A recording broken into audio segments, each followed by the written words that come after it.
কংগ্রেস নেতা এবং তার ছেলেকে খুনের ঘটনায় গ্রেফতার করা হলো স্থানীয় তৃণমূল নেত্রী সহ দুজনকে। হরনগর গ্রাম পঞ্চায়েতের তৃণমূলের প্রধান ফতেমা বিবি তিনি পুলিশের জালে। পালাবদলের পর গ্রেফতার হন ফতেমা বিবির স্বামী তৃণমূল নেতা জব্বার শেখ। আর এই ফতেমা বিবির বিরুদ্ধে উঠছে বাবা এবং ছেলেকে খুনের অভিযোগ। গতকাল রাতে যখন বাড়ি ফিরছিলেন তখন পথেই বাবা এবং ছেলেকে গুলি করে কুপিয়ে খুন করা হয়। খুন হন আনিসুর রহমান এবং তার ছেলে আবু সুফিয়ান রহমান। আনিসুর রহমান তিনি নাকাশিপাড়া ব্লক কংগ্রেসের প্রাক্তন সভাপতি। বেথুয়া ডহরি থেকে বাইকে তারা বাড়ি ফিরছিলেন, আর সেই সময় ফেরার পথে নাগাদি রেলগেটের কাছে সশস্ত্র দুষ্কৃতীদের হামলা হয়। বাবা এবং ছেলের বাইক আটকে এলোপাথারি কোপ মারা হয়, পরপর গুলিও চলে।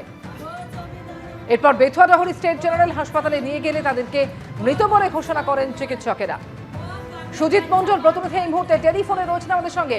সুজিত, কংগ্রেস নেতা এবং তার ছেলেকে খুনের ঘটনায় স্থানীয় তৃণমূল নেত্রী সহ দুজনকে গ্রেফতার করা হয়েছে, কি খবর তোমার কাছে? পরিবারের তরফ থেকে যেটা মূলত অভিযোগ করা হয়েছে, স্থানীয় যে গ্রাম পঞ্চায়েত প্রধান রয়েছে তার যে স্বামী জব্বার শেখ তৃণমূল কংগ্রেসের, তিনি এবং তার গোষ্ঠী তাদের তরফ থেকে কিন্তু খুন করা হয়েছে বলে এমনটাই কিন্তু অভিযোগ। যদিও জব্বার শেখ বর্তমানে জেলে রয়েছেন এবং জেলের মধ্যে থেকেই তিনি পরিকল্পনা মাফিক একটি শক তৈরি করেছে এমনটাই কিন্তু অভিযোগ। গতকাল রাত্রিবেলায় দফায় দফায় কিন্তু কংগ্রেসের নেতৃত্বরা হাসপাতালে আসেন এবং পরিবারের তরফ থেকে বিক্ষোভ দেখানো হয় যখন পুলিশ ঘটনাস্থলে আসে। এবং এই ঘটনায় পুলিশ তদন্তে নেমে ইতিমধ্যেই কিন্তু যে গ্রাম পঞ্চায়েত প্রধানের কথা বলা হচ্ছে, হরনগর গ্রাম পঞ্চায়েতের প্রধান ফতেমা বিবি এবং আরো একজন তৃণমূল কংগ্রেস নেতৃত্বকে কিন্তু ইতিমধ্যেই নাকাশিপাড়া থানার পুলিশ গ্রেফতার করেছে।